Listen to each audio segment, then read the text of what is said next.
वो क्या चीज़ है जिसको देखने के लिए उस ही चीज़ की ज़रूरत होती है?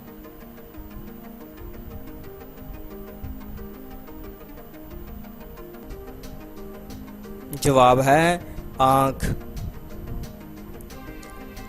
सवाल है, वो कौन सी चीज़ है जो पहाड़ की तरह मजबूत होती है मगर उसको आप एक लफ्ज़ से तोड़ सकते हैं?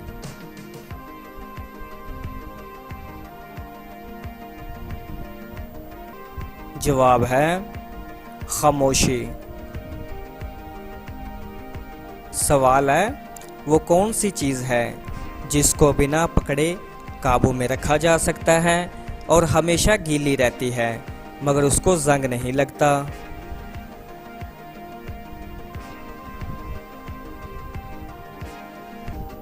जवाब है जुबान।